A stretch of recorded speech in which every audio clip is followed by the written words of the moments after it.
ಸ್ಥಳಾಂತರ ಆಗಿದ್ದಕ್ಕೆ ಮೊದಲನೇದಾಗಿ ಕ್ಷಮೆ ಇರಲಿ. ಹರೀಶ್ ಅರಸು ಪರವಾಗಿ ಮತ್ತೆ ಸರಿಯಾದ ಸಮಯಕ್ಕೆ ಶುರುವಾಗ್ತದೆ. ಬಂಧುಗಳೇ, ರಾಜು ಸೆಕೆಂಡ್ ಆಯ್ತಾ?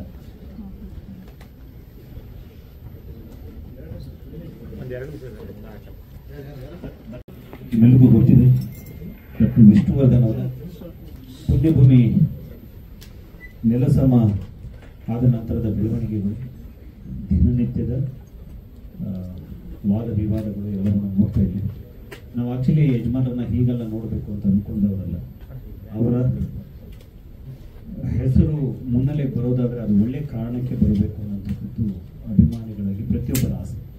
ಆದರೆ ಅದ್ಯಾಕೋ ಗೊತ್ತಿಲ್ಲ, ಪ್ರತಿ ಸಾರಿ ವಿವಾದಕ್ಕೆ ಅದು ಬ್ರೇಕಿಂಗ್ ನ್ಯೂಸ್ ಆಗ್ತಿದೆ, ವಿವಾದಕ್ಕೆ ಮುಖಪುಟದ ಸುದ್ದಿ ಆಗ್ತಿದೆ. ಅದೊಂದು ಬೇಸರ ಇದೆ ನನಗೆ.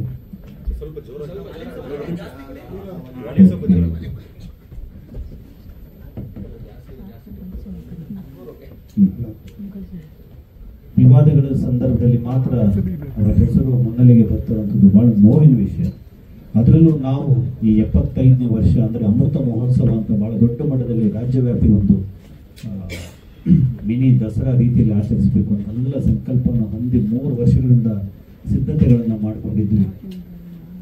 ಆದರೆ ಅದು ಕೈಗೂಡುವ ಮೊದಲೇ ಈ ತರಹದೊಂದು ಸಮಸ್ಯೆ ಆಯಿತು. ಇದು ಸಮಸ್ಯೆ ಅಲ್ಲ, ಡಾಕ್ಟರ್ ವಿಷ್ಣುವರ್ಧನ್ ಅವರನ್ನ 2ನೇ ಸಾರಿ ಈ ಮಣ್ಣಲ್ಲಿ ಸಾಯುವಂತೆ ಮಾಡಿಬಿಟ್ಟು.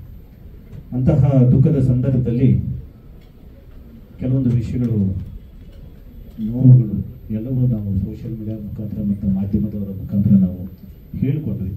ಆದರೆ ಅದು ಪುಣ್ಯಭೂಮಿಯ ವಿಷಯವಾಗಿ ಹೊರತು ಬೇರೆ ಯಾವ ವಿಷಯಕ್ಕೂ ಅಲ್ಲ. ಆದರೆ ಕಾರಣಾಂತರಗಳಿಂದ ಅದು ಕುಟುಂಬ ಮತ್ತು ಅಭಿಮಾನಿಗಳು ಅಂತ ಆಗ್ಬಿಟ್ಟಿದ್ದು ಭಾಳ ದುಃಖದ ವಿಷಯ. ಅದು ಆಗಬಾರ್ದಾಗಿತ್ತು ಅನ್ನೋ ಕಾರಣಕ್ಕೆ ನಾನು ಫೇಸ್ಬುಕ್ಕಲ್ಲಿ ಬಂದು ಏನಾದರೂ ಬೇಜಾರಾಗಿದ್ದರೆ ಕ್ಷಮಿಸಿ, ಆದರೆ ಪುಣ್ಯಭೂಮಿ ವಿಷಯವಾಗಷ್ಟೇ ನಾವು ಮಾತನಾಡೋಣ, ನಾವೆಲ್ಲರೂ ಸೇರಿ ಹೋರಾಟ ಮಾಡೋಣ ಅಂತ ಒಂದು ಅಭಿಪ್ರಾಯವನ್ನು ವ್ಯಕ್ತಪಡಿಸಿದ್ದೆ ಕೂಡ. ಅದಾಗಿಯೂ ಕೂಡ ಅದು ಕೇವಲ ಅಭಿಮಾನಿ ಮತ್ತು ಕುಟುಂಬದ ಮಟ್ಟದಲ್ಲಿ ಅನ್ನೋಂತಹ ಒಂದು ಚರ್ಚೆಗಳು ಮಾಧ್ಯಮದ ಮುಖಾಂತರ ಶುರುವಾಯಿತು.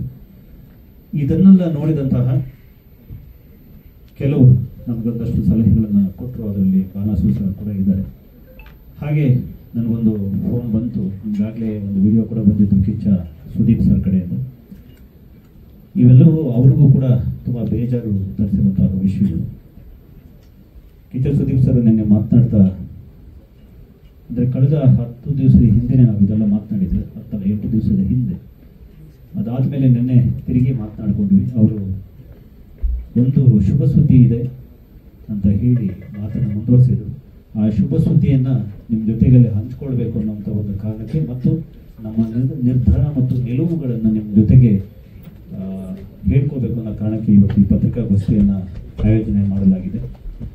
ನನ್ನ ಪಕ್ಕದಲ್ಲಿ ಆನಂದ್ ರಾಜ್, ವಿಷ್ಣು ಸೇನಾ ಸಮಿತಿ ಆನಂದ್ ರಾಜ್, ಬೆಂಗಳೂರು ಅಧ್ಯಕ್ಷರಾದ ಯದುನಂದನ್ ಗೌಡ, ರಘುವಣ್ಣವರು ಯಜಮಾನರ ಜೊತೆಗಿದ್ದಂಥವ್ರು, ಮತ್ತು ಮಲ್ಲಿಕಾರ್ಜುನ್ ವಿಷ್ಣು ಸೇನಾ ಸಮಿತಿಯ ಪ್ರಧಾನ ಕಾರ್ಯದರ್ಶಿ. ನಾವು 5 ಜನ ಈ ಒಂದು ಪತ್ರಿಕಾಗೋಷ್ಠಿಯಲ್ಲಿ ನಿಮ್ಮನ್ನು ಮುಖಾಮುಖಿ ಆಗ್ತದೆ. ಬದಲು ನಮಗೆ ಈಗ ಅಲ್ಲಿ ಪುಣ್ಯಭೂಮಿಯಲ್ಲಿ ಯಜಮಾನರ ದರ್ಶನಕ್ಕೆ ಅವಕಾಶ ಇಲ್ಲ, ಜಾಗ ಇಲ್ಲ. ಸೊ ಆದರೆ ಈ ಸೆಪ್ಟೆಂಬರ್ 18 ಬಂತಿದೆ ಅಂದರೆ ನಾವೆಲ್ಲರೂ ಕೂಡ ಯಜಮಾನರನ್ನ ಎಲ್ಲಿ ಹೋಗಿ ನೋಡಬೇಕು ಬೆಂಗಳೂರಲ್ಲಿ ಅಂತಂದರೆ ನಮಗೆ ಉತ್ತರ ಇಲ್ಲ. ಈ ಕಾರಣದಿಂದ ನಾವು ಆದಷ್ಟು ಬೇಗ ಈ ವಿಷಯಕ್ಕೆ ಒಂದು ತಾರ್ಕಿಕ ಅಂತ್ಯವನ್ನು ಕಾಣಬೇಕು ಅಂತ ಹೇಳಿ ತುಂಬ ಒತ್ತಾಯ ಮಾಡ್ತಾ ಇದ್ವಿ ಮತ್ತು ಕೆಲಸ ಕೂಡ ಮಾಡ್ತಾ ಇದ್ವಿ. ಅದೇ ಪ್ರಕಾರ ನಾವು ಒಂದು ನಿರ್ಧಾರಕ್ಕೆ ಬಂದಿದ್ದೇವೆ. ಡಾಕ್ಟರ್ ವಿಷ್ಣುವರ್ಧನ್ ಅವರ ಪುಣ್ಯಭೂಮಿ ಇನ್ನು ಉಳಿಸ್ಕೊಳ್ಳೋ ನಿಟ್ಟಿನಲ್ಲಿ ಆ ಇಡೀ ಅಭಿಮಾನ ಸ್ಟುಡಿಯೋದ ಜಾಗವನ್ನು ನ್ಯಾಯಾಂಗ ತನಿಖೆಗೆ ಒಳಪಡಿಸಬೇಕು ಮತ್ತು ಆ ಜಾಗವನ್ನು ಮುಟ್ಟುಗೋಲು ಹಾಕ್ಕೊಂಡು ಅದನ್ನು ಮೂಲ ಉದ್ದೇಶ ಏನಿತ್ತು ಆ ಸ್ಟುಡಿಯೋ ನಿರ್ಮಾಣ ಮಾಡಲಿಕ್ಕೆ, ಹಾಗೆ ಅದನ್ನು ಉಳಿಸ್ಕೊಳ್ಳೋ ನಿಟ್ಟಿನಲ್ಲಿ ಸರ್ಕಾರವನ್ನು ನಾವು ಒತ್ತಾಯ ಮಾಡ್ತೀವಿ, ಹೋರಾಟಗಳನ್ನು ಶುರು ಮಾಡ್ತೀವಿ ಅನ್ನೋದನ್ನು ಹೇಳಬೇಕಿತ್ತು. ಇನ್ನೊಂದು, ಕಿಚ್ಚ ಸುದೀಪ್ ಸರ್ ಭಾಳ ದೊಡ್ಡ ನಿರ್ಧಾರವನ್ನು, ನಡೆಯನ್ನು ಘೋಷಣೆ ಮಾಡಿದ್ದಾರೆ. ಅದನ್ನು ನಿಮ್ಮ ಜೊತೆಗೆ ಹೇಳಬೇಕಾಗಿದೆ. ಅದೇನು ಅಂದರೆ, ಕೆಂಗೇರಿ ಹತ್ರ ಅರ್ಧ ಎಕರೆ ಜಾಗವನ್ನ ಅವರು ಖರೀದಿ ಮಾಡಿದ್ದಾರೆ. ಅಲ್ಲಿ ಡಾಕ್ಟರ್ ವಿಷ್ಣುವರ್ಧನ್ ಅವರ ಸ್ಮಾರಕ ದರ್ಶನ ಕೇಂದ್ರ ಶೀಘ್ರದಲ್ಲಿಯೇ ಅದರ ನಿರ್ಮಾಣದ ಕೆಲಸಗಳನ್ನು ನಾವು ಆರಂಭಿಸ್ತಾ ಇದ್ದೀವಿ. ಇದು ಇವತ್ತು ನಾವು ಹೇಳಬೇಕಾಗಿದ್ದಂಥ ಸುದ್ದಿ. ಸೆಪ್ಟೆಂಬರ್ 18ಕ್ಕೆ ಬಹುಶಃ ನಾವು ಅಡಿಗಲ್ಲನ್ನು ಹಾಕ್ತೀವಿ.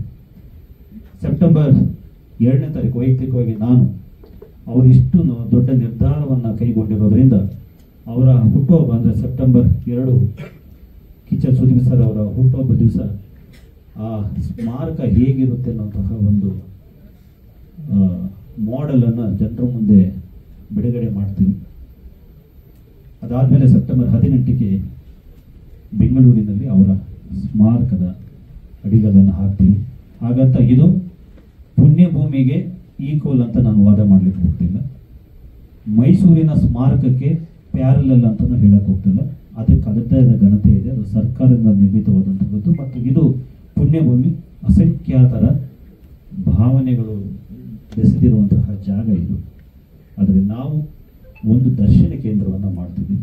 ಈ ದರ್ಶನ ಕೇಂದ್ರದಲ್ಲಿ ಏನೆಲ್ಲ ಇರಲಿದೆ, ಎಷ್ಟು ವಿಶೇಷವಾಗಿರಲಿದೆ, ಹೇಗೆ ಅದು ಪ್ರವಾಸಿ ಕೇಂದ್ರವಾಗಿ ಮತ್ತು ಒಂದಷ್ಟು ಅರ್ಥಪೂರ್ಣ ಕೆಲಸಗಳಿಗೆ ಅದು ಒಂದು ವೇದಿಕೆ ಆಗುತ್ತೆ ಅನ್ನೋಂಥದ್ದನ್ನೆಲ್ಲ ಸೆಪ್ಟೆಂಬರ್ 2ಕ್ಕೆ ನಿಮ್ಮ ಜೊತೆಗೆಲ್ಲ ಹಂಚ್ಕೋತೀವಿ.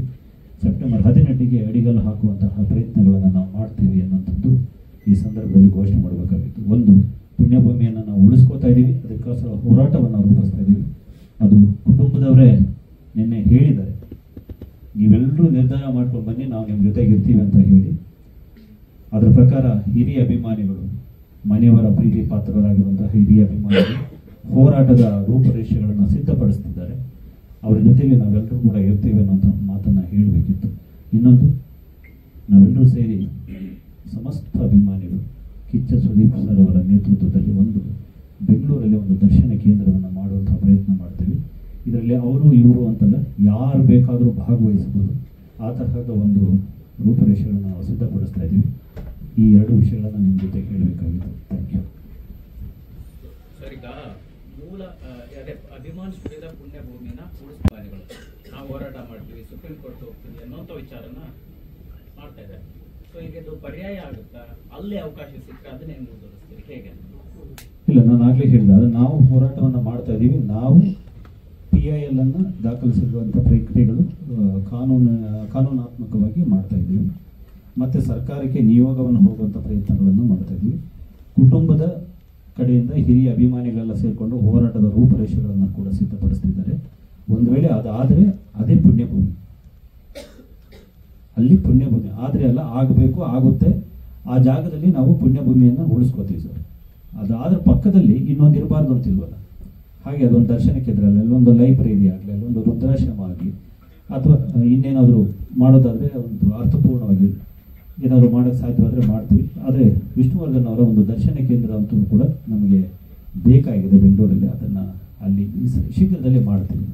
ಈಗ ಇದು ಅಭಿಮಾನ್ ಸ್ಟುಡಿಯೋದಿಂದ ಎಷ್ಟು ದೂರ ಇದೆ? ಅದು ಹೇಗೆ? ಕೆಂಗೇರಿ ಹತ್ರ, ಇದು ಕೂಡ ಕೆಂಗೇರಿ ಹತ್ರನೇ.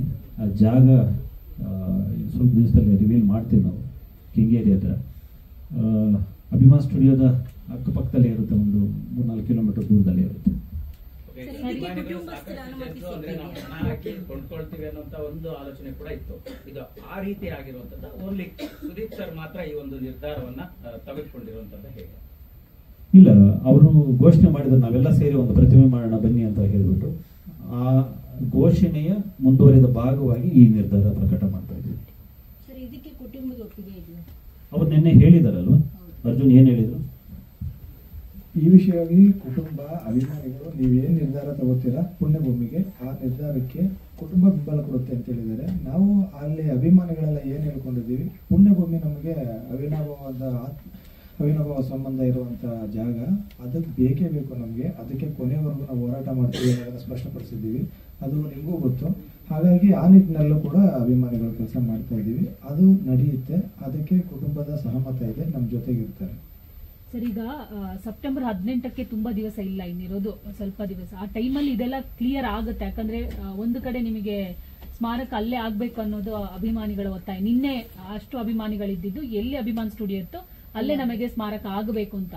ಡ್ಯೂರೇಷನ್ ಕಮ್ಮಿ ಇದೆ, ನ್ಯಾಯಾಂಗದಲ್ಲೂ ಇರೋದ್ರಿಂದ ಅದೇ ಕೋರ್ಟಲ್ಲೂ ಇರೋದ್ರಿಂದ ಅಷ್ಟು ಡೇಸ್ ಒಳಗಡೆ ಅದು ಕ್ಲಾರಿಟಿ ಸಿಗುತ್ತಾ? ಮತ್ತೆ ಅದು ಗೊಂದಲನೇ ಅಲ್ವಾ? ಅದೇ ಕಾರಣಕ್ಕೆ ಇದು ಪರ್ಯಾಯ ವ್ಯವಸ್ಥೆ ಮಾಡಿ ದರ್ಶನ ಕೇಂದ್ರ ಅಂತ ನಾನು ಹೇಳ್ತಾ ಇದ್ದೀನಿ. ಡಾಕ್ಟರ್ ವಿಷ್ಣುವರ್ಧನ್ ಅವರು ಒಂದು ದರ್ಶನ ಕೇಂದ್ರ, ಅಲ್ಲಿ ಬಂದಾಗ ವಿಷ್ಣುವರ್ಧನ್ ಅವರನ್ನ ಕಾಣುವಂತಹ ಒಂದು ವ್ಯವಸ್ಥೆ ಮಾಡ್ತಾ ಇದ್ದೀವಿ. ನಮಗೂ ಕೂಡ ನ್ಯಾಯಾಂಗ ವ್ಯವಸ್ಥೆ ಮೇಲೆ ಅಪಾರ ಗೌರವ ಇದೆ ಮತ್ತು ಈಗಾಗಲೇ 15 ವರ್ಷ ಅದೇ ವಿಷಯದಲ್ಲಿ ನಡೆದು ಹೋಗ್ಬಿಟ್ಟಿದೆ. ಈಗ ನಾಳೆ ಸೆಪ್ಟೆಂಬರ್ 18 ಒಳಗಡೆ ಅದು ಆಗಲಿಲ್ಲ ಅಂತಂದ್ರೆ ಬೆಂಗಳೂರಿನ ಅಷ್ಟು ಅಭಿಮಾನಿಗಳು ಎಲ್ಲಿ ಹೋಗ್ಬೇಕು ಅವ್ರನ್ನ ನೋಡಲಿಕ್ಕೆ, ಎಲ್ಲಿ ಅವರ ಬರ್ತಡೇನ ಆಚರಿಸಬೇಕು? ಒಂದು ಜಾಗ ಅಂತ ಇಲ್ವಲ್ಲ, ಅದಕ್ಕೋಸ್ಕರ ಅದೊಂದು ಮಾಡ್ತಾ ಇದ್ದೀವಿ. ಆಮೇಲೆ ಇದು ಪುಣ್ಯಭೂಮಿ ಆಗಿದ ತಕ್ಷಣ ಅದು ತನ್ನ ಮಹತ್ವವನ್ನು ಕಳ್ಕೊಳ್ಳುತ್ತೆ. ಅದು ಬೇರೆ ಉಪಯೋಗಗಳಿಗೆ ಏನಾದರೂ ಬಳಸ್ಕೊಳ್ಳೋದಾದ್ರೆ ಬಳಸ್ಕೊಳ್ಳಿ ಯಜಮಾನ್ರ ಅಭಿಮಾನಿಗಳೇ. ಆದರೆ ಈಗ ಒಂದಂತೂ ಪರ್ಯಾಯ ಒಂದು ದರ್ಶನ ಕೇಂದ್ರ ಬೇಕಾಗಿದೆ. ರಾಜ್ಯದ ಯಾವುದೋ ಕಡೆಯಿಂದ ಬಂದಂತಹ ವ್ಯಕ್ತಿಗಳು 600-700 ಕಿಲೋಮೀಟರ್, ಕರ್ನಾಟಕ ಅಂದರೆ ಬರೀ ಬೆಂಗಳೂರಲ್ಲ, ದೂರದ ಊರುಗಳಿಂದ ಬರ್ತಾರೆ. ಅವರು ಬೆಂಗಳೂರಿಗೆ ಬಂದು ಮತ್ತೆ ತಿರುಗಿ ಇನ್ನೊಂದು 200 ಕಿಲೋಮೀಟರ್ ಹೊರಗಡೆ ಹೋಗಿ ಡಾಕ್ಟರ್ ವಿಷ್ಣುವರ್ಧನ್ ಅವ್ರು ನೋಡಬೇಕು ಅನ್ನೋಂತಹ ತಾಪತ್ರೆ ಸ್ವಲ್ಪ ಕಷ್ಟ ಆಗ್ತಿತ್ತು. ಅದಕ್ಕೆ ಇದು ಮಾಡಿದ್ವಿ. ಬಟ್ ಅಲ್ಲೂ ಮೈಸೂರಲ್ಲೂ ನಮ್ಮದೇ, ಬೆಂಗಳೂರಲ್ಲೂ ಪುಣ್ಯಭೂಮಿ ನಮ್ಮದೇ. ಇನ್ನೊಂದು ಆದ್ರೆ ನಮ್ಗೇನು ಬೇಜಾರಿಲ್ಲ. ಸರ್, ನಿನ್ನೆ ಅವಧಿ ಒಳಗಡೆ ಅದನ್ನ ಸಂಪೂರ್ಣ ಮಾಡಬೇಕು ಅಂತ 1 ವರ್ಷದ ಒಳಗಡೆ, ನೆಕ್ಸ್ಟ್ ಇಯರ್ ಬರ್ಡೇ ಒಳಗಡೆ ನೀವು ಪ್ಲಾನ್ ಮಾಡಿ. ಹೌದು, ಈ ಸೆಪ್ಟೆಂಬರ್ 18ಗೆ ಅಡಿಗಲ್ಲು ಹಾಕಿ ಮುಂದಿನ ಸೆಪ್ಟೆಂಬರ್ ಒಳಗಡೆ ಅದನ್ನು ಮುಗಿಸಬೇಕು ಅಂತ ಅಂದ್ಕೊಂಡಿದ್ವಿ. ಯಾಕಂದ್ರೆ ಇಲ್ಲಿ ಸರ್ಕಾರಗಳು ಅದು ಇದು ಏನು ಇಲ್ಲದೆ ಇರೋದ್ರಿಂದ ನಾವುಗಳೇ ಸೇರಿ ಮಾಡ್ತಾ ಇರೋದ್ರಿಂದ ಬೇಗ ಆಗುತ್ತೆ ಅಂತ. ಸರಿ, ಈ ಅರ್ಧ ಎಕರೆನ ಸುದೀಪ್ ಸರ್ ಪರ್ಚೇಸ್ ಮಾಡಿ. ಹೌದು, ಸುದೀಪ್ ಸರೇ ಪರ್ಚೇಸ್ ಮಾಡ್ತಿದ್ದಾರೆ. ಸರ್, ಅದರಲ್ಲಿ ದರ್ಶನ ಕೇಂದ್ರ ಅಂದ್ರೆ ಏನೆಲ್ಲ ಇರುತ್ತೆ ಅಂತ ಅವ್ರದ್ದೊಂದು ಪುತ್ತಳಿ ಮಾಡ್ತಾ ಇದ್ವಿ, ಒಂದು 25 ಅಡಿದು ಪುತ್ತಳಿ ಮಾಡ್ತಾ ಇದ್ವಿ. ಸೊ ಅಷ್ಟೇ ಇರುತ್ತೆ, ಬೇರೆ ಏನೇನು ಇರಲ್ಲ. ಮುಂದಿನ ದಿವಸದಲ್ಲಿ ಒಂದು ಲೈಬ್ರರಿ ಬಂದವರಿಗೆ ಓದ್ಕೊಂಡು ಹೋಗ್ಲಿಕ್ಕೆ ಅಂತ ಒಂದು ಲೈಬ್ರರಿ ಮಾಡುವಂತ ಪ್ಲಾನ್ ಇದೆ. ಸರ್, ನಿನ್ನೆಯ ಸಭೆಯಲ್ಲಿ ಈಗ ನೀವು ಇವತ್ತು ಪ್ರೆಸ್ ಮೀಟ್ ಕರೆದಿದ್ದೀರಾ, ಬಟ್ ನಿನ್ನೆಯ ಸಭೆಯಲ್ಲಿ ನೀವು ಇರಬೇಕಿತ್ತಲ್ವಾ, ಯಾಕೆ ಇರಲಿಲ್ಲ ಅಂತ? ನಾನು ಶಾರ್ಟ್ ನೋಟಿಸ್ ಆಯಿತು, ನಾನು ಬೇರೆ ಕಡೆಗೆ ಹೋಗೋದಿತ್ತು. ಬಟ್ ನಮ್ಮೆಲ್ಲ ಅಭಿಮಾನಿಗಳು ನಮ್ಮ ಸಂಘಟನೆ ಭಾಗವಹಿಸಿತ್ತು. ಕಂಪ್ಲೀಟ್ ಒಂದು 200 ಜನ ಅಭಿಮಾನಿಗಳು ನಾವೆಲ್ಲ ಇತ್ತು. ನಮ್ದೇನು ನಾವೆಲ್ಲ ಕೇಳಿದ್ರು ಪ್ರಶ್ನೆಗಳು, ಅಭಿಮಾನಿಗಳಿದ್ರು ನಿಮ್ ಜೊತೆ, ಬಟ್ ನೀವ್ ಇರ್ಬೇಕಿತ್ತು ಅಲ್ಲಿ, ಯಾಕೆ ಇರ್ಲಿಲ್ಲ? ನಮ್ಮದೇ ಧ್ವನಿ ಅಲ್ಲಿತ್ತು. ನಾನು ಮೊದಲೇ ಹೇಳಿದ್ದೆ, ನನಗೆ ಅವರು ಒಂದು ವಾರದ 5 ದಿವಸದ ಮುಂಚೆ ಹೇಳಿದ್ರು, ನಮ್ದು ಆಲ್ರೆಡಿ ನಾವು ಬೇರೆ ಕಡೆಗೆ ಕುಟುಂಬ ಸಮೇತ ಕುಟುಂಬದ ಕಾರ್ಯಕ್ರಮ ಇದ್ದಿದ್ದರಿಂದ ಕೋಲಾರ ಹೋಗ್ಬೇಕಾಗಿತ್ತು ನಾನು. ಸೊ ಅದರಿಂದ ನಾನು ಬರೋಕ್ಕಾಗಲ್ಲ ಅಂತ ಒಂದು ವಾರ ಮುಂಚೆನೆ ಅನೌನ್ಸ್ ಮಾಡಿದ್ದು ಕೂಡ, ಮತ್ತೆ ಬೆಂಬಲ ಕೊಟ್ಟಿದ್ವಿ, ಸೋಷಿಯಲ್ ಮೀಡಿಯಾದಲ್ಲಿ ಬೆಂಬಲ ಕೊಟ್ಟಿದ್ದು ಬಹಿರಂಗಗಳು. ಸರ್, ಅಮೃತ ಮಹೋತ್ಸವ ಮಾಡೋ ಒಂದು ಪ್ಲಾನ್ ಇತ್ತು, ಅದು ಸಡನ್ ಆಗಿ ಕ್ಯಾನ್ಸಲ್ ಆಯ್ತು, ಕುಟುಂಬದವರು ಬರ್ತಾ ಇಲ್ಲ ಅನ್ನೋ ಒಂದು ಮಾತಿಗೆ. ಸೊ ಈ ಟೈಮಲ್ಲಿ ಅದಕ್ಕೆ ಕ್ಲಾರಿಟಿ ಕೊಡೋದಾದ್ರೆ, ಒಂದು ಅಮೃತ ಮಹೋತ್ಸವ ಯಾಕೆ ಕ್ಯಾನ್ಸಲ್ ಆಯ್ತು, ಯಾವ ಉದ್ದೇಶದಿಂದ ಅದು ಆಗ್ತಾ ಇಲ್ಲ ಅಂತ? ಇಲ್ಲ, ಅವತ್ತು ಹೇಳಿದ್ದು ಒಂದೇ, ಇವತ್ತು ಹೇಳ್ತಾ ಇರೋದು ಒಂದೇ. ಕುಟುಂಬದವರಿಗೆ ಮೇಲಿನ ಪ್ರೀತಿಯಿಂದಲೇ ಹೇಳಿದ್ದಂಥದ್ದು. ಈಗ ನಾವು ಯಾರಿಗಾದ್ರೂ ನೀನು ಬಂದ್ರೇನೆ ನಾನು ಊಟ ಮಾಡೋದು ಅಂತ ಹೇಳ್ತೀವಿ ನೋಡಿ, ಮನೆಯಲ್ಲಿ ಯಾರಿಗಾದ್ರು ನೀವು ಬರೋ ತನಕ ಊಟ ಮಾಡೋಕೆ ಕಾಯ್ತೀನಿ ಅಂತ. ಹಾಗೆ ಕುಟುಂಬದವರು ಬರಲಿ ಅಂತ ನಾವು ಕಾದ್ವಿ. ಅವರು ಇಲ್ಲ ನೀವು ಮಾಡಿ, ನಾವು ಬರೋಕ್ಕಾಗಲ್ಲ ಅಂದರು. ಸೊ ಅವ್ರು ಬರೋವಾಗಲೇ ಮಾಡೋಣ ಅಂತ ಸ್ವಲ್ಪ ಮುಂದೂಡಿದ್ದೀವಿ ಅಷ್ಟೇ. ಬಿಟ್ಟರೆ ಅಮೃತ ಮಹೋತ್ಸವ ಅದು ರದ್ದಾಗಲ್ಲ, ಅದೊಂದು ಆಗಲೇಬೇಕು ಅವ್ರ ಹೆಸರಲ್ಲಿ. ಆ ವಿಷಯಕ್ಕೆ ನಾವು ಈಗಲೂ ಕೂಡ ಬದ್ಧರಾಗಿದ್ದೀವಿ. ಈ ಬಾರಿ ಸೆಪ್ಟೆಂಬರ್ 18ಕ್ಕೆ ಸೆಪ್ಟೆಂಬರ್ 18ಕ್ಕೆ Nandini link ground already book ಮಾಡಿದ್ದೀವಿ ನಾವು. ಅಲ್ಲಿ ಕಾರ್ಯಕ್ರಮ ಇರುತ್ತೆ, ಅಮೃತ ಮಹೋತ್ಸವ 100% ಆಗುತ್ತೆ. ಆ ಪ್ರಮಾಣದಲ್ಲಿ ನಾವೇನು ಅಂದ್ಕೊಂಡಿದ್ವಿ, ಪಂಚಭಾಷಾ ತಾರೆಯನ್ನೆಲ್ಲ ಸೇರಿಸಿ ಮಾಡ್ಬೇಕಂತಿದ್ವಲ್ಲ, ಅದು ಆಗದೆ ಹೋಗೋದು. ಯಾಕಂದ್ರೆ ಎಲ್ಲರೂ ಸೇರಬೇಕು ಅಂತ ಅಂದ್ಕೊಂಡಿದ್ವಿ. ಚಿತ್ರರಂಗ, ನಿರ್ಮಾಪಕರ ಸಂಘ, ನಿರ್ದೇಶಕರ ಸಂಘ, ಕುಟುಂಬ, ನಾವು ನೀವು ಎಲ್ಲ ಸೇರಬೇಕು. ಸೊ ಅದಕ್ಕೆ ಸ್ವಲ್ಪ ತಡ ಆಗುತ್ತೆ, ಆದರೆ ಅದು ಆಗುತ್ತೆ. ಅಭಿಮಾನಿಗಳ ಜೊತೆ ಒಂದಿಷ್ಟು ಮಾತುಕತೆ ನಡೆಯುವಾಗ ಅಲ್ಲಿ ನಿವಾಸ ಹತ್ರ ಒಂದಿಷ್ಟು ಗೊಂದಲದ ವಾತಾವರಣ ಕೂಡ ಸೃಷ್ಟಿಯಾಯಿತು, ಭಿನ್ನಾಭಿಪ್ರಾಯಗಳಿತ್ತು. ಈ ವಿಚಾರವಾಗಿ ಈಗ ಕುಟುಂಬದ ಅಭಿಪ್ರಾಯ ನೀವೇನ ತಗೊಳ್ಳುವಂತ ಪ್ರಯತ್ನ ಆಯ್ತಾ? ಮತ್ತೆ ಅವರಿಂದ ಏನಾದ್ರು ಇನ್ಫಾರ್ಮೇಶನ್ ಸಿಗ್ತಾ? ಹೇಗೆ ಇದನ್ನ ಒಪ್ಕೊಂಡ್ರ? ಸರ್, ಅವರು ನಿನ್ನೆ ಸ್ಪಷ್ಟವಾಗಿ ಹೇಳಿದ್ದಾರೆ ಎಲ್ಲವೂ. ಮತ್ತೆ ನಾನು ಅದೇ ಮಾತಾಡ್ತಾ ಇದ್ರೆ, ನನ್ನ ಮಾತುಗಳು, ನಾನು ಆಡದ ಮಾತುಗಳಿಗೂ ನನ್ನನ್ನೇ ಹೊಣೆಯಾಗಿಸ್ತಾ ಇದ್ದಾರೆ. ಅದರಿಂದ ನಾನು ಆ ಥರದ ವ್ಯಕ್ತಿ ಅಲ್ಲ, ನನಗೆ ವಿವಾದಗಳಿಂದ ದೂರ ಇರಬೇಕು. ಮತ್ತು ಯಜಮಾನರನ್ನ ನಾನು ಒಳ್ಳೆ ಕಾರಣಗಳಿಗೆ ನೆನೆಸ್ಕೊಳ್ಬೇಕು ಅಂತ ಇಷ್ಟಪಡ್ತೀನಿ ಹೊರತು ಈ ಥರ ವಿವಾದಗಳಲ್ಲ. ಮತ್ತು ನನ್ನ ಮೂಲಕ ಏನಾದರೂ ಅವರಿಗೆ ವಿವಾದಗಳು ಆಗ್ತಿದೆ ಅಂತಂದರೆ ನಾನು ಈ ಕ್ಷಣವೇ ಇದನ್ನೆಲ್ಲ ಬಿಟ್ಟು ಹೋಗಕ್ಕೆ ಹೇಳಿದೆ. ಆದರೆ ಸಮಸ್ಯೆ ಏನಂದರೆ, ಇಷ್ಟೆಲ್ಲ ಇಲ್ಲಿ ತನಕ ತಗೊಬಂದು ಅರ್ಥದಲ್ಲಿ ಬಿಟ್ಟು ಹೋದರೆ ಅದೊಂದು ಅಪವಾದ ಅನ್ನೋ ಕಾರಣಕ್ಕೆ ಇಲ್ಲಿ ಉಳಿದಿದ್ದೇನೆ ಹೊರತು ಸೊ ಇಷ್ಟೆಲ್ಲ ನೋಯಿಸಬೇಕಾಗಿಲ್ಲ, ನೊಂದ್ಕೋಬೇಕಾಗಿಲ್ಲ ನಾವುಗಳು ಕೂಡ. ಅವರು ನಿನ್ನೆ ಹೇಳಿದ್ದಾರೆ, ಬೇರೆ ಕಡೆಗೆ ಪುತ್ಥಳಿ ಪ್ರತಿಮೆ ಏನಾದರೂ ಮಾಡೋದಾದರೆ ಮಾಡಲಿ, ಸಂತೋಷ. ಬಟ್ ಅದು ಮೈಸೂರು ಸ್ಮಾರಕಕ್ಕೆ ಈಕ್ವಲ್ ಅಲ್ಲ, ಪುಣ್ಯಭೂಮಿಯೂ ಅಲ್ಲ ಅನ್ನೋಂಥದ್ದು ಹೇಳಿದ್ದಾರೆ. ಅದೇ ಮಾತನ್ನು ನಾನು ಹೇಳಿದೆ. ಈಗ ಅದು ಪುಣ್ಯಭೂಮಿಗೆ ಈಕ್ವಲು ಅಲ್ಲ, ಅದು ಮೈಸೂರಿಗೆ ಪ್ಯಾರಲಲ್ಲೂ ಅಲ್ಲ. ಇದು ಬೆಂಗಳೂರಿನ ಒಂದು ದರ್ಶನ ಕೇಂದ್ರ ಅಂತ ಸಿಂಪಲ್ ವರ್ಡ್ ಆಗಿಬಿಟ್ಟು ಅಷ್ಟೇ. ಎಲ್ಲ ಸುದೀಪ್ ಸರ್ ಬರ್ತಾರಾ ಅಥವಾ ತಾವುಗಳು ವಿಷ್ಣು ಸೇನೆಯಿಂದ? ನೀವು ಈ ಟೈಟಲ್ ಕೊಟ್ಕೊಳ್ಳಿ. ಅಭಿಮಾನಿಗಳಿಂದಲೇ ಇಡೀ ಭಾರತದಲ್ಲಿ ಮೊಟ್ಟ ಮೊದಲಿಗೆ ಸ್ಮಾರಕ ಆಗ್ತಿರೋದು ಡಾಕ್ಟರ್ ವಿಷ್ಣುವರ್ಧನ್ ಅವರ ಹೆಸರಿಗೆ. ಅಭಿಮಾನಿಗಳಿಂದಲೇ ಅದಾಗುತ್ತೆ. ಅದು ನಾನು, ಸುದೀಪ್ ಸರ್, ಇಲ್ಲಿರೋ ಎಲ್ಲರೂ ಕೂಡ ಅಭಿಮಾನಿಗಳು. ಆದರೆ ಈ ವಿಷಯದಲ್ಲಿ ನಾವಿನ್ನೂ ಯಾವ ನಿರ್ಧಾರ ಮಾಡಿಲ್ಲ. ನಾವೊಂದು 4-5 ಜನನ ಸೇರಿ ಮಾಡಿಬಿಡೋಷ್ಟು ಸಮರ್ಥರಿದ್ದೇವೆ. ಮಾಡಿಬಿಡ್ತೀವೋ ಗೊತ್ತಿಲ್ಲ, ಅಥವಾ ಎಲ್ಲರೂ ಸೇರ್ಕೊಂಡು ನಾವು ಬರ್ತೀವಿ ಅಂತ ಬರ್ತಾರ ಗೊತ್ತಿಲ್ಲ ನನಗೆ. ಬಟ್ ಆಗೋದಂತೂ ನಿಜ. ಸರ್, ಜಾಗ ಖರೀದಿಗೆ ಕಂಪ್ಲೀಟ್ಲಿ ದುಡ್ಡು ಕೊಟ್ಟಿರೋದು ಕಿಚ್ಚ ಸರ್. ಹೌದು, ಸುದೀಪ್ ಸರೇ ಆ ಜಾಗದ ಸಂಪೂರ್ಣ ಜವಾಬ್ದಾರಿ ತಗೊಂಡಿದ್ದಾರೆ. ಬಟ್ ಅವರೇ ಹೇಳಿದ್ರು ಸರ್. ಇವಾಗ ಅವರು ಮೊನ್ನೆ ವಿಡಿಯೋದಲ್ಲಿ ಸುದೀಪ್ ಸರೇ ಒಂದು ವಿಡಿಯೋ ಬಿಟ್ಟಿದ್ರು, ಏನೆಲ್ಲ ಆಯ್ತು, ಅವ್ರಿಗೆ ಎಷ್ಟು ನೋವಾಗಿದೆ ಅವ್ರು ಹೇಳಿದ್ರು. ಅದಾದ ನಂತರ ಅವರು ಮಾತು ಹೇಳ್ತಾರೆ, ನಾನು ವೀರಕಪುತ್ರ ಶ್ರೀನಿವಾಸ್ ಅವ್ರನ್ನ ಕರೆದು ನಾವು ಒಂದು ಮೀಟಿಂಗ್ ಮಾಡಿದ್ವಿ, ಮಾತಾಡ್ಕೊಂಡಿದ್ದೀವಿ ಅಂತ. ಆ ಚರ್ಚೆಯಲ್ಲಿ ಏನೆಲ್ಲ ಆಯ್ತು, ಮಾತಾಡಿದ್ರಿ ಅಂತ? ಇದೇ ಆಯ್ತು. ಎಷ್ಟು ದಿವಸ ಬೇಡ್ತೀರಿ ಅಂತ ಕೇಳಿ, ಎಷ್ಟು ದಿವಸ ಬೇಡ್ತೀರಿ ನೀವು? ಅವರ ಹೆಸರಲ್ಲಿ ಅವರು ಬದುಕಿದ್ದಾಗಲೇ ಯಾರ ಹತ್ರ ಏನು ಬೇಡಲಿಲ್ಲ, ನೀವು ಯಾಕೆಲ್ಲ ಹೋಗಿ ಬೇಡ್ತೀರಿ? ಬನ್ನಿ ನಾವೆಲ್ಲ ಸೇರಿ ಮಾಡೋಣ ಅನ್ನೋಂಥ ಮಾತನ್ನು ಮೀಟಿಂಗಲ್ಲಿ ಚರ್ಚೆ ಆಯಿತು. ಆ ಮಾತನ್ನು ಅವ್ರು ಉಳಿಸ್ಕೊಂಡು ಇವತ್ತು ಬರೀ ಒಂದು ವಾರದಲ್ಲಿ ರಿಸಲ್ಟ್ ಕೊಟ್ಟಿದ್ದಾರೆ. ಜಮೀನು ನಾವು ತಗೊಂಡಿದ್ದೀವಿ, ಅನೌನ್ಸ್ ಮಾಡಿ ಅಂತ ಹೇಳಿದ್ದಾರೆ, ಮಾಡ್ತಾರೆ. ಸರ್, ಅನ್ಫಾರ್ಚುನೇಟ್ಲಿ ಅಂದರೆ ಫ್ಯಾನ್ಸ್ಗೆ ಈಗ ಬೇಸರ ಇದೆ. ಈಗ ವಿಷ್ಣುವರ್ಧನ್ ಸಮಾಧಿ ಇತ್ತಲ್ಲ, ಅದು ಸಮಾಧಿನ ತೆರವು ಮಾಡಿದ್ದ ಅಥವಾ ಧ್ವಂಸ ಮಾಡಿದ್ದ ಅನ್ನೋ ಬೇಸರ ಇದೆ. ಧ್ವಂಸ ಅನ್ನೋದಾದರೆ ಖಂಡಿತವಾಗ್ಲೂ ಅದನ್ನು ಸಹಿಸ್ಕೊಳ್ಳಲ್ಲ ಫ್ಯಾನ್ಸು.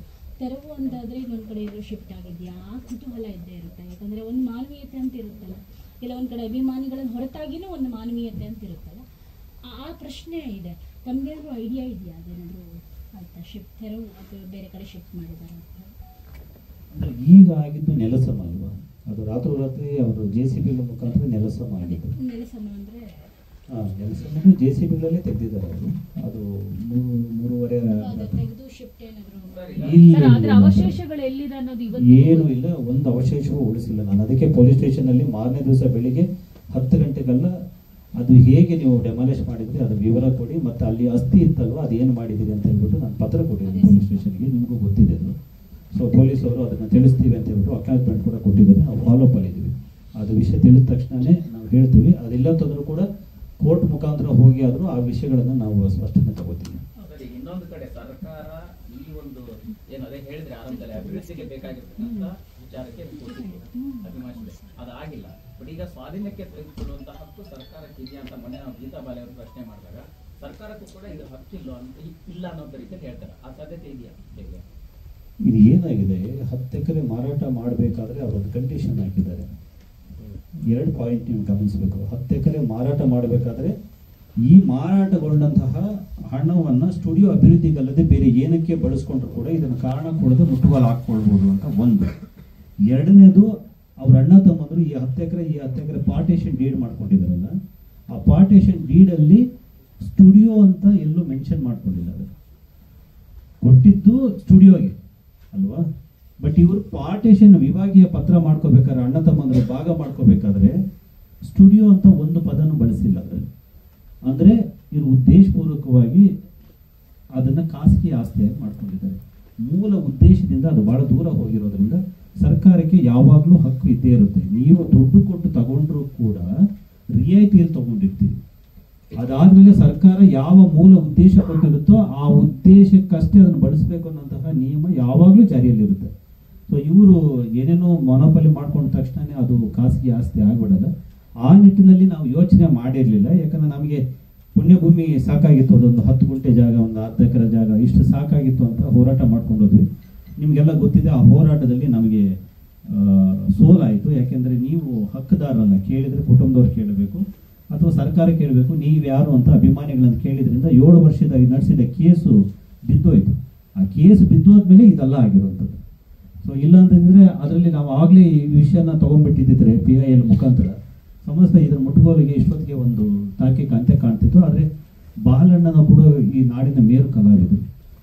ಆ ಜಮೀನನ್ನು ನಾವು ವಶಪಡಿಸ್ಕೊಂಡಾಗ ಆ ವ್ಯಕ್ತಿಗೆ ತೊಂದರೆ ಆಗಬಾರ್ದು ಅನ್ನೋಂಥದ್ದು ನಮ್ಮ ಇರಾದೆ ಆಗಿತ್ತು. ಮಗಳು ಮಾತ್ರ ವಿಷ್ಣುವರ್ಧನ್ ಅವರ ಅಭಿಮಾನಿಗಳ ಪರವಾಗಿ ನಿಲ್ತೀನಿ ಅಂತ ಹೇಳ್ತಾರೆ. ಅವ್ರ ಜೊತೆಗೆ ತುಂಬ ಟ್ರಾವೆಲ್ ಮಾಡಿದ್ದೀನಿ. ಅವರ ಕುಟುಂಬ ಜೊತೆಗೆ ಸಖ್ಯ ಬೆಳೆಸಬೇಕು ಅಂದ್ಕೊಂಡಾಗಲ್ಲ ಅವ್ರ ಅಭಿಮಾನಿಗಳ ಪರವಾಗಿ ನಿಲ್ತಾರೆ. ಆ ಸಖ್ಯ ಏನಕ್ಕೆ ಬೆಳೆಸ್ತಾರೆ ಅಂತ ಹೇಳ್ಬಿಟ್ಟು ಅದು ಬಹಿರಂಗ ಸತ್ಯ. ಅಲ್ಲಿ ಏನು ಆಗ್ಬೇಕಾಗಿರುತ್ತದೆ ಲಾಭಕ್ಕೋಸ್ಕರ ನಮ್ಮ ಪರವಾಗಿ ನಿಲ್ತೀನಿ ಅಂತ ಹೇಳ್ತಾರೆ. ಯಾಕಂದ್ರೆ ನಾನು ಅವ್ರ ಜೊತೆಗೆ DC ಆಫೀಸ್ಗೆ ಹೋಗಿದ್ದೀನಿ, ಕೋರ್ಟ್ ಅಲ್ದಿದ್ದೀನಿ, ಹೋರಾಟಗಳ ಜಾಗಕ್ಕೆ ಬಂದಿದ್ದಾರೆ. ಆಮೇಲೆ ಅವ್ರು ಮಾಡಿದ್ದೇನು ಎಲ್ಲವನ್ನು ನಾಡು ನೋಡಿದೆ, ನಾನು ಮಾತ್ರ ಅಲ್ಲ ಎಲ್ಲವೂ ನೋಡಿದೆ. ಮಾಡೋದಾಗಿದ್ರೆ ಅವತ್ತೇ ಯಾಕೆ ಮಾಡಲಿಲ್ಲ, ಇವತ್ತು ಮಾತ್ರ ಯಾಕೆ ಮಾಡ್ತಿದ್ದಾರೆ? ಸೊ ಇದೆಲ್ಲವೂ ಕೂಡ ನಾಡು ನೋಡಿದೆ. ಅದರಿಂದ ಮತ್ತೆ ಆ ವಿಷಯಗಳು ಬೇಡ. ಗೀತಾ ಬಾಲಿ ಅವರು ಉದ್ದೇಶ ಸರಿ ಇಲ್ಲ, ಇದು ಮಾತ್ರ ನಾನು ಹೇಳಿದ್ದಾರೆ. ಮಾಡ್ತಾ ಇರ್ಬೇಕಾದ್ರೆ ಕೆ ಮಂಜು ಅವರು ಹೇಳಿದ್ರು ಕಾರ್ತಿಕ್ ಜೊತೆಗೆ ನಾನು ಮಾತನಾಡಿದ್ದೀನಿ ಅಂತ ಹೇಳಿ. ಆ ಸಂಬಂಧಪಟ್ಟಾಗಿ ಅವರು ಕೂಡ ಮುಂದುವರಿಸಿದ್ದಾರೆ. ನಾಳೆ ಮಂಜು ಅವರು ಕೂಡ ಸುದ್ದಿಗೋಷ್ಠಿ ಮಾಡ್ತಾರೆ. ಯಾಕೆ ಅಭಿಮಾನಿಗಳೆಲ್ಲ ಒಟ್ಟಾರೆಯಾಗಿ ಸುದ್ದಿಗೋಷ್ಠಿ ಮಾಡಲಿಲ್ಲ? ನಾನು ಅವ್ರ ಜೊತೆಗೆ ಹೋಗ್ಲಿಕ್ಕೆ ರೆಡಿ ಇದ್ದೀನಿ. ಇದು ಒಂದು ಖಾಸಗಿ ವಿಷಯ, ಇದನ್ನು ಹೇಳಬೇಕಿತ್ತು. ಸೊ ಪುಣ್ಯಭೂಮಿ ವಿಷಯಕ್ಕೆ ಎಲ್ಲರೂ ಒಗ್ಗಟ್ಟಾಗಿ ಹೋಗ್ತಾರೆ, ಎಲ್ಲರೂ ಒಗ್ಗಟ್ಟಾಗಿ ಹೋಗ್ತಾರೆ. ಮಂಜು ಸರ್ ಯಾವ ವಿಷಯ ಮಾತಾಡ್ತಾರೆ ಅಂತ ಗೊತ್ತಿಲ್ಲ ನನಗೆ. ಸರ್, ಅಭಿಮಾನಿಗಳಲ್ಲೇ 2 ಭಾಗಗಳಿದ್ಯಾ, ವಿಭಾಗಗಳಿದ್ಯಾ, ಹೆಂಗೆ ಅಂತ? ಅದೇ ಆ ವಿಷಯ ಚರ್ಚೆಗೆ ಬರಬಾರ್ದು ಅಂತಾನೆ ನಾನು ಸೋಷಿಯಲ್ ಮೀಡಿಯಾಗೆ ಹೋಗಿದ್ದು. ಅದು ಒಂದು ಮನೆ ಆದರೂ ಕೂಡ ಒಂದಷ್ಟು ಫೇವರಿಸಮ್ ಆ ಕಡೆ ಈ ಕಡೆ ಇರುತ್ತೆ, ಯಾವುದು ಬರುತ್ತಲ್ಲ. ನಾನು ಸುಮ್ಮನೆ ಏನೋ ಹೇಳಬಾರ್ದು. ಆದರೆ ಯಾರು ಕೂಡ ಯಜಮಾನರು ಪುಣ್ಯಭೂಮಿ ಆಗಬಾರ್ದು ಅನ್ನೋಷ್ಟು ವಿರೋಧಗಳಾಗಲಿ, ಬೇಸರ ಆಗಲಿ, ವೈಷಮ್ಯ, ವೈರತ್ವ ಯಾವುದೂ ಇಲ್ಲ. ಸಣ್ಣ ಪುಟ್ಟ ಇರುತ್ತೆ, ಅದು ಸಣ್ಣ ಪುಟ್ಟದಲ್ಲ, ಅಷ್ಟು ದೊಡ್ಡದಾಗುವಂತಹ ಸಂಗತಿಗಳಲ್ಲ. ಸೊ ಅದರಿಂದ ನಾವೆಲ್ಲರೂ ಒಗ್ಗಟ್ಟಾಗಿದ್ದೀವಿ ಪುಣ್ಯಭೂಮಿ ವಿಷಯದಲ್ಲಿ. ನಿನ್ನೆ ಬಂದಂತಹ 199 ಜನ ಕೂಡ ಮಾತನಾಡಿದ್ದು ಪುಣ್ಯಭೂಮಿ ಅಲ್ಲಿ ಆಗಲೇಬೇಕು ಅಂತ. ಮತ್ತೆ ಅಭಿಮಾನಿಗಳು ಒಟ್ಟಿಗೆ ಇದ್ದೀವಿ. ಸರ್, ನಾಳೆ ಕೆ ಮಂಜು ಅವರು ಮೀಟಿಂಗ್ ಕರೆದಿದ್ದಾರೆ. ಬಾಲಣ್ಣನವರ ಸ್ಮಾರಕ ಅಲ್ಲ, ಅದು ಅವರ ಒಂದು ಸಮಾಧಿ ಮಾಡಿದ್ರು. ಅದನ್ನು ಅವ್ರು ಮಾಡಿದ್ದಿದ್ದಲ್ಲ. ಕಿಚ್ಚ ಸುದೀಪ್ ಅವರು ಅಲ್ಲಿ ನಂಬರ್ 73 ಶಾಂತಿನಿವಾಸ ಸಿನಿಮಾ ಶೂಟಿಂಗ್ ಹೋದಾಗ ಅಲ್ಲಿ ಬರೀ ಆ ಮಣ್ಣಿನ ಗುಡ್ಡೆ ಮಾತ್ರ ಹಾಕಿಟ್ಟಿದ್ರಂತೆ. ಇದ್ಯಾವುದು ಹಿಂಗಿದೆಯಲ್ಲ ಅಂತ ಹೇಳಿದಾಗ, ಇದು ಬಾಲಣ್ಣನ ಅಂತ ದೊಡ್ಡ ನಟನ ಸಮಾಧಿ ಹೀಗಿಟ್ಟಿದ್ದಾರೆ, ಒಂದು ಸಣ್ಣ ಕಲ್ಲು ನಮ್ಮ ಕಡೆಗೆ ಈ ಪ್ರಾಣಿಗಳೇನಾದ್ರು ಸತ್ತೋಗ್ಬಿಟ್ಟು ಇಟ್ಟಿರ್ತಾರಲ್ಲ ಹಾಗಿಟ್ಟಿದ್ರಂತೆ. ಆವಾಗ ಅವರು ಅದನ್ನು ಅವ್ರ ತಂಡ ಕರೆಸಿ ಅಲ್ಲೊಂದು ಮಂಟಪ ಎಲ್ಲ ಕಟ್ಟಿಸಿ ಅದನ್ನೊಂದು ಪೂಜನೀಯ ಸ್ಥಳ ಮಾಡಿ ಬಂದಿದ್ರು. ಸೊ 2 ವರ್ಷದ ಹಿಂದೆ ನಾನೇ ಮಾಧ್ಯಮದವರಿಗೆ ಸುದ್ದಿ ಕೊಟ್ಟಿದ್ದೆ. ರಾತ್ರೋರಾತ್ರಿ ಅದನ್ನು ತೆರವುಗೊಳಿಸ್ಬಿಟ್ರು, ಅವ್ರ ತಾತನ ಸಮಾಧಿಯನ್ನೇ ತೆರವುಗೊಳಿಸ್ಬಿಟ್ರು. ಆಮೇಲೆ ಅಲ್ಲೊಂದು ಟಾರ್ಪಲ್ ಹಾಕಿ ಅಲ್ಲೊಬ್ಬ ಸೆಕ್ಯೂರಿಟಿ ಇಟ್ಟು ಅಲ್ಲಿ ಹೋಗಿ ಯಾರು ವಿಡಿಯೋ ಮಾಡಬಾರ್ದು ಅಂತ ಹೇಳಿ ಎಲ್ಲ ಭದ್ರತೆಗಳನ್ನು ಅವ್ರು ಕೈಗೊಂಡಿದ್ರು. ಸರ್, ಈಗ ನಾಳೆ ಕೆ ಮಂಜು ಅವರು ಕರೀತಾ ಇರುವಂತ ಪ್ರೆಸ್ ಮೀಟಿಗೆ ನೀವು ಬರ್ತಿದ್ದೀರಾ? ಇಲ್ಲ, ಅವ್ರು ನಾನು ಕರೆದಿಲ್ಲ. ನಿಮ್ಮ ಮುಖಾಂತರ ನನಗೆ ಗೊತ್ತಾಗಿತ್ತು. ಸೊ ಕರೆದಿಲ್ಲ, ಕರೆದು ನಾನು ಬರ್ಲಿಕ್ಕೆ ಅಂತ ತೊಂದರೆ ಇಲ್ಲ.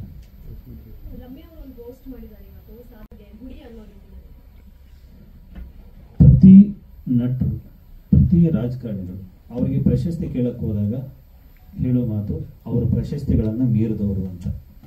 ಪ್ರತಿ ಸಲ ಅವ್ರಿಗೇನಾದರೂ ಸ್ಮಾರಕದ ವಿಷಯ ಮಾಡಿಕೊಡಿ ಅಂದರೆ ಸ್ಥಾವರ ಕಳಿ ಉಂಟು, ಜಂಗಮ ಕಳಿವಿಲ್ಲ ಅಂತ. ಬನ್ನಿ ಹಾಗಾದ್ರೆ ಈ ನಾಡಿನ ಎಲ್ಲ ಸಾಧಕರ ಪ್ರಶಸ್ತಿಗಳನ್ನು ವಾಪಸ್ ತಗೊಬಿಡೋಣ. ಯಾಕಂದ್ರೆ ಅವರೆಲ್ಲ ಪ್ರಶಸ್ತಿ ಜನರಿಗಿಂತ ದೊಡ್ಡದ ಪ್ರಶಸ್ತಿ. ಬನ್ನಿ ಎಲ್ಲ ಸಾಧಕರ ಸ್ಮಾರಕಗಳನ್ನು ಒಡೆದಾಕ್ಬಿಡೋಣ. ಯಾಕಂದ್ರೆ ಸ್ಥಾವರ ಕಳಿ ಉಂಟು, ಜಂಗಮ ಕಲ್ವಲ್ಲ. ಸೊ ವಿಷ್ಣುವರ್ಧನ್ ಅವ್ರು ಕೇಳಕ್ ಬಂದಾಗ ಮಾತ್ರನೇ ಇವೆಲ್ಲವೂ ನೆನಪಾಗುತ್ತೆ, ಈ ಸ್ಲೋಗನ್ಸ್ ಎಲ್ಲ ನೆನಪಾಗುತ್ತೆ. ಯಾಕೆ ಅಂತ ನಾವು ಯಾಕೆ ಬೇರೆಯವ್ರಿಗೆ ಎಲ್ಲದಕ್ಕೂ ಆಗ್ಬೋದಾ, ಇವ್ರಿಗೆ ಮಾತ್ರ ಬೇಡವಾ? ಇಲ್ಲ, ನೇರವಾಗಿ ಉಪೇಂದ್ರ ಅವರೇ ನೀವು ಸೋಷಿಯಲ್ ಮೀಡಿಯಾದಲ್ಲಿ ರಿಯಾಕ್ಟ್ ಮಾಡಿದ್ರಿ ಸರ್. ಅಂದ್ರೆ ಕೆಲವು ನಟರಲ್ಲಿ ಸುಮ್ಮನೆ ಅಂದ್ರೆ ಹೇಳ್ತಾರೆ ಬರಲ್ಲ ಅನ್ನೋ ರೀತಿಯ ಬೆಳವಣಿಗೆಗಳಾಗಿದೆಯಾ ನಿಮ್ಮ ಅನುಭವಕ್ಕೆ ಬಂದಂಗೆ? ನನ್ನ ಅನುಭವಕ್ಕೆ ಬಂದಂಗಲ್ಲ ಸರ್. ಬಹುತೇಕರು ಈ ವಿಷಯದಿಂದ ಅಂತರ ಕಾಪಾಡ್ಕೊಂಡಿದ್ದಾರೆ. ನಮ್ಗೆ ಯಾಕೆ ಬೇಕು ಅನ್ನೋ ಅರ್ಥದಲ್ಲಿದ್ದಾರೆ. ಸೊ ಅದನ್ನು ನಾನು ಬಲವಾಗಿ ಖಂಡಿಸ್ತೀನಿ. ಚಿತ್ರರಂಗದ ಹಿರಿಯಣ್ಣ ಅವರ ವಿಷಯದಲ್ಲಿ ಇಷ್ಟು ಅವಮಾನ ಆದಾಗ ಅದು ಅವ್ರಿಗೆ ಆದ ಅವಮಾನ ಥರ ಅವರೆಲ್ಲ ಭಾವಿಸ್ಬೇಕಾಗಿತ್ತು. ಆದರೆ ಬೆರಳೆಣಿಕೆಯ ಜನ ಬಿಟ್ಟು ಯಾರು ಆ ವಿಷಯವಾಗಿ ಧ್ವನಿ ಎತ್ತಲಿಲ್ಲ. ಆ ಬಗ್ಗೆ ನನಗೆ ಭಾಳನೇ ಬೇಸರ ಇದೆ. ಚಿತ್ರರಂಗ ಇಷ್ಟೊಂದು ನೈತಿಕ ಪ್ರಜ್ಞೆಯನ್ನು ಕಳ್ಕೋಬಾರ್ದಾಗಿತ್ತು. ಯಾಕೆ ಸರ್ ಕಲಾವಿದರಲ್ಲೇ ಒಗ್ಗಟ್ಟಿಲ್ಲ ಅಂತ ಹೇಳಿ ಯಾವುದನ್ನು ಕಾರ್ಯಕ್ರಮ ಮಾಡಿದಾಗ ಕಲಾವಿದರ ಸಂಘದಲ್ಲಿ ಅಥವಾ ಯಾರಾದ್ರೂ ಸತ್ತಾಗ ನನ್ನ ಕಾರ್ಯಕ್ರಮ ಮಾಡಿದಾಗ ಒಂದಷ್ಟು ಜನ ಬಂದರೆ ಇದ್ದವ್ರು ಬರೋದೇ ಇಲ್ಲ. ಅಂದರೆ ಯಾಕೆ ಭಿನ್ನಾಭಿಪ್ರಾಯಗಳು ಕಲಾವಿದರಲ್ಲಿ ಅಂತ ಅದನ್ನು ಹೇಳಕ್ಕೆ ನಾನು ಚಿತ್ರರಂಗನಲ್ಲ ಸರ್. ನಾನು ಚಿತ್ರರಂಗ, ನಾನೊಬ್ಬ ಅಭಿಮಾನಿ ಸಂಘದ ಅಧ್ಯಕ್ಷ. ಒಂದಷ್ಟು ಸಾಹಿತ್ಯದ ಕೆಲಸಗಳು ಮಾಡ್ಕೊಂಡಿದ್ದೀನಿ. ಸಾಹಿತ್ಯದ ಭಾಳ ಒಳ್ಳೆಯ ಸಾಂಗತ್ಯ ಇದೆ ನನಗೆ. ಆ ವಿಷಯಗಳ ಬಗ್ಗೆ ನಾನು ಮಾತನಾಡಬಲ್ಲೆ. ಸಿನಿಮಾದು ನನ್ನ ವ್ಯಾಪ್ತಿ ಮೀರಿತ್ತು ಸರ್ ಅದು. ಸರ್, ಈಗ ಕೋರ್ಟ್ನಲ್ಲಿ ಅವ್ರದ್ದು ಆ ಜಾಗ ಅವ್ರದ್ದು ಅಂತ ಆದರೆ ಯಾವುದೇ ಸರ್ಕಾರಿ ರೀತಿಯಲ್ಲಿ ಕೋರ್ಟ್ನಲ್ಲಿ ಬಂದರೂ ಕೂಡ ಅದನ್ನ ಬೆಳಗ್ಗೆ ಮಾಡಬೇಕಾಗಿತ್ತು, ರಾತ್ರೋರಾತ್ರಿ ಆ ರೀತಿ ಕ್ರಮವನ್ನು ತೆಗೆದುಕೊಂಡಿರ್ತಾರೆ ಅವರು. ಅದು ಮಾಹಿತಿ ಕೊಡದೆ ಅನ್ನುವಂಥದ್ದು ಗಮನಕ್ಕೆ ಬಂದಿರುವಂಥದ್ದು. ಅಭಿಮಾನಿಗಳನ್ನ ಪ್ರಶ್ನೆ ಮಾಡೋಕೆ ಹೋದಾಗ ಕೂಡ ಅವ್ರನ್ನ ಕರೆಸಿ ವಿಚಾರಣೆಯನ್ನು ಮಾಡೋ ಕೆಲಸ ಪೊಲೀಸರು ಮಾಡಿದ್ರು. ಆ ಬಗ್ಗೆ ಏನಾದರೂ ನೀವು ಕ್ರಮ ತಗೊಂಡ್ರೆ, ಕಾನೂನು ಕ್ರಮ ಆ ರೀತಿ ಮಾಡಿರೋದ್ರಿಂದ ಕಾನೂನಾತ್ಮಕವಾಗಿ ರಾತ್ರಿ ಮಾಡೋ ಹಾಗಿಲ್ಲ ಅಂತಾರ?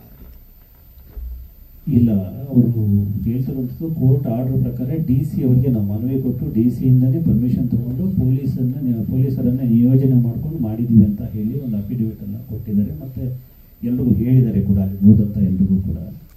ಸೊ ನಮ್ಮ ಪ್ರಶ್ನೆ ಇರುವಂತಹದ್ದು, ಅಟ್ಲೀಸ್ಟ್ ಹೀಗೆ ಆರ್ಡರ್ ಬಂದ ಮೊದಲನೇದಾಗಿ ಇವರು ಫಸ್ಟ್ ಆ ಆರ್ಡರ್ನ ಇವರು ಕೋರ್ಟ್ಗೆ ಹೋಗಿದಾರಲ್ಲ, ಅಲ್ಲೊಂದು ಅನಧಿಕೃತ ಕಟ್ಟಡ ಇದೆ, ಇಲ್ಲಿಗಲ್ ಕನ್ಸ್ಟ್ರಕ್ಷನ್ ಇದೆ ಅಂತ ಹೇಳ್ಬಿಟ್ಟು ಹೋಗಿದ್ದಾರೆ. They have not mentioned it's a memorial of Dr. Vishnuvardhan. Instead of that, they have mentioned it's a illegal construction. We want to demolish that and give the permission. So, ಈಗ ಹೇಳಿರೋದ್ರಿಂದ court ಅದನ್ನ ಪರಿಗಣನೆ ಮಾಡಿಕೊಂಡು illegal construction ಅನ್ನ remove ಮಾಡಕ್ಕೆ ಹೇಳಿದೆ. ಮೊದಲನೇದಾಗ ಅವ್ರು ಹೋಗಿದ್ದಾರೆ ಅಂತಂದ್ರೆ ಅವ್ರು ದೂರ ತರ್ತಾನೆ. ಅದು ಕೋರ್ಟ್ಗೆ ಆ ಅರ್ಜಿ ಬರೆಯುವಾಗ ಅವರು ಅದನ್ನ ಮರೆಮಾಚಿದ್ದಾರೆ ಅಂತಂದ್ರೆ ಅವ್ರಿಗೆ ತಪ್ಪು ಮಾಡಬೇಕು ಅನ್ನೋ ಉದ್ದೇಶ ಇಟ್ಕೊಳ್ತಾನೆ.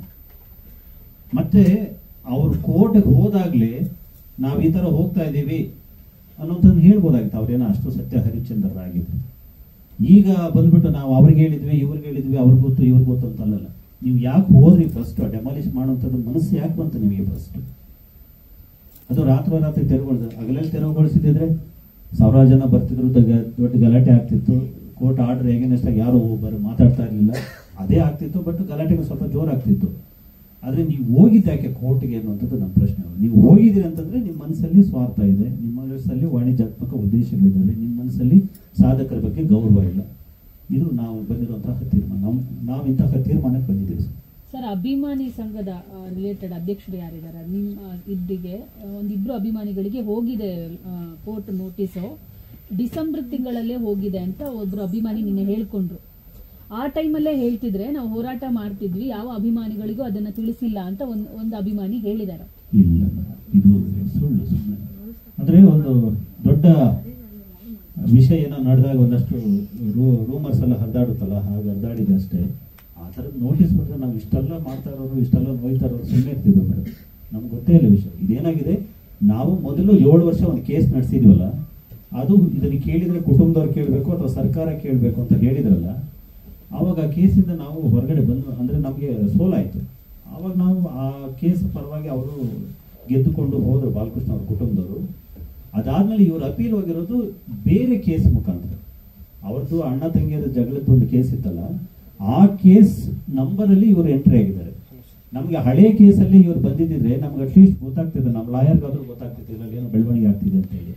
ಬಟ್ ಇವರು ಬೇರೆ ಕೇಸ್ ನಂಬರನ್ನು ಹಾಕೊಂಡು ಅಲ್ಲಿ ಹೋಗಿ ಈ ಡೆಮಾಲಿಷನ್ಗೆ ಪರ್ಮಿಷನ್ ತಗೊಂಡಿದ್ದಾರೆ.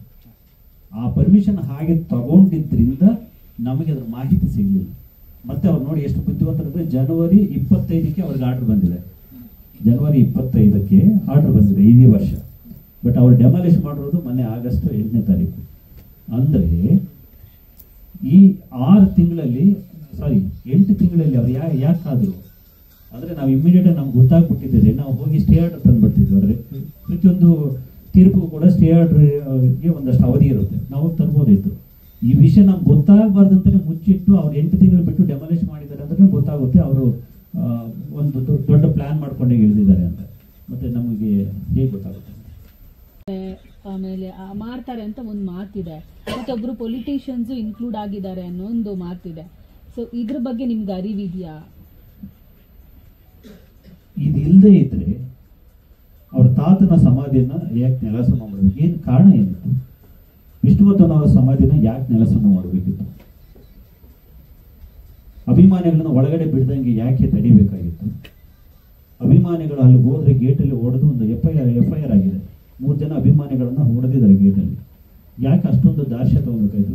ಇಷ್ಟು ವರ್ಷಗಳು 13 ವರ್ಷ ಚೆನ್ನಾಗಿದ್ದಂಥವ್ರು, ವಿಷ್ಣುವರ್ಧನ್ ಅಭಿಮಾನಿಗಳಿಗೆ ಸಪೋರ್ಟ್ ಮಾಡ್ತಾ ಇದ್ದಂಥವ್ರು ಇದ್ದಕ್ಕಿದ್ದಂಗೆ ಈ ಥರದ ಬೆಳವಣಿಗೆಗಳು ಏನು ಮಾಡಿದ್ರು ಅಂದರೆ ಅವರಿಗೆ ಅಲ್ಲಿ ವಾಣಿಜ್ಯಾತ್ಮಕ ಉದ್ದೇಶಗಳಿದೆ. ಒಂದು ಮಾಲ್ ಬರ್ತಿದೆ ಅಥವಾ ಒಂದು ಯಾವುದೊಂದು ಅಪಾರ್ಟ್ಮೆಂಟ್ ಬರ್ತಿದೆ ಅಂತ ಅಂದ್ಕೊಂಡ್ರೆ ಅಲ್ಲಿ ಅವ್ರ ತಾತನ ಸಮಾಧಿ ಕೂಡ ಅದಕ್ಕೆ ನೆಗೆಟಿವ್ ಅದು. ಅಲ್ಲಿ ಯಾರು ಬಂದು ಫ್ಲ್ಯಾಟ್ ಖರೀದಿ ಮಾಡಲ್ಲ ಸಮಾಧಿ ಪಕ್ಕದಲ್ಲಿ, ಅಲ್ಲಿ ಯಾರು ಬಂದು ಮಾಲ್ ಕಟ್ಟಲ್ಲ ಸಮಾಧಿ ಪಕ್ಕದಲ್ಲಿ. ಸೊ ಅವ್ರ ತಾತನ ಸಮಾಧಿಯನ್ನು ತೆಗೆದು ಯಾರಿಗಾದ್ರೂ ಗೊತ್ತಾಗುವಂಥ ವಿಷಯ. ವಿಷ್ಣುವರ್ಧನ್ ಅವರ ಸಮಾಧಿಯನ್ನು ತೆಗೆದು